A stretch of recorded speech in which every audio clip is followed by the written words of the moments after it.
22 minutes past 7. Tell them again. That is the slogan of UKIP in the European election campaign. The party insists that they, and not Nigel Farage's new Brexit party, are the true defenders of Brexit. Now, UKIP's leader, Stewart Agnew, refuses to appear on the Today programme.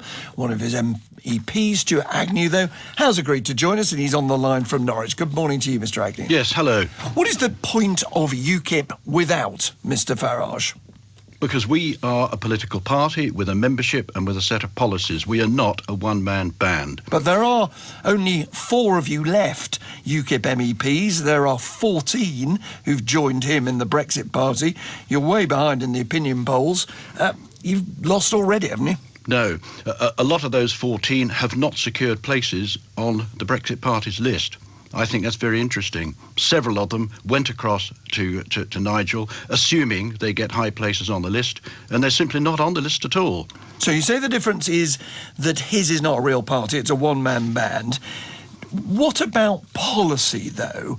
Is it your claim that UKIP is, for example, more Islamophobic, more worried about what you call the Islamification of Britain than he is? We're extremely concerned about it.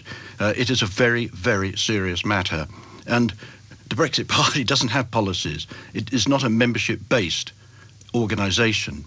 But you are rather obsessed with Nigel Farage, aren't you? Yesterday, UKIP released a video of Mr Farage with some things that he'd said about Islam, saying that the Brexit Party had an anti-Islam agenda. I'm not sure whether you regarded that as a statement of praise or a statement of criticism of Mr Farage. I didn't actually hear it, so I can't really comment on it. But do you say, let me ask you your views then. Hang on. No, I'm just asking your views. A lot of the MEPs who left us to join Nigel did so because they were unhappy about our stance on Islam. Yes, and I'm not clear whether you think it is a good thing to say that you are more, in inverted commas, anti-Islam. After all, your leader has called it a death cult. And wasn't he right to do that? And he's called for the right to do that? Let me just finish the question. No, I'm going to come in here. You use that phrase. He said the word death cult. The Sultan of Brunei justified that. The Sultan of Brunei said, from now on, in his country, in the name of Islam, homosexuals are to be stoned to death. There are people, there are Christians, are there not, Mr Agnew, in certain parts of the world, who might share that view. So to describe the whole of a religion, or to describe all of their followers as members of a death cult, is not merely offensive, it is wrong.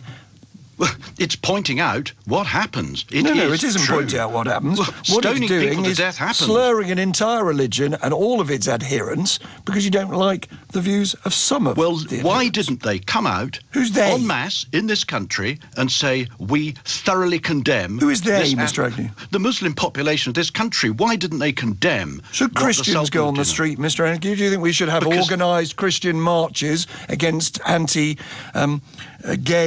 policies throughout Africa? Do you think the Archbishop of Canterbury ought to come out and do that? No, I don't. Oh, why not? Why is it different for Christians? Because we are not a proselytising religion. We don't force ourselves on other religions. Well, I don't imagine it feels very different for homosexuals in those parts of the world, does it? We, as Christians, adhere to the law. We are not trying to create a second legal system in this country, a parallel legal system. That in itself is very worrying, and it's gone further in Germany than it has here, and we look at that and we worry.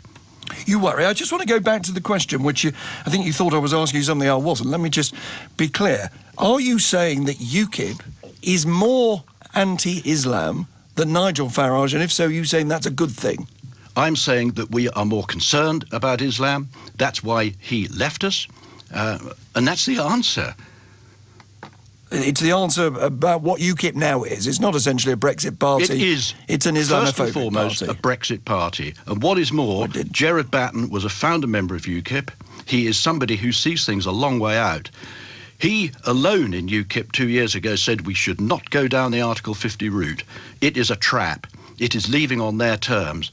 And I said, I'm guilty of saying it, oh, come on, Gerard, we've signed the Article 50, we're bound to leave. And he was right. Stewart Agnew, thank you very much indeed. And do have a word with Mr Batten. It'd be nice to talk to him on the programme sometime, but he currently refuses to appear.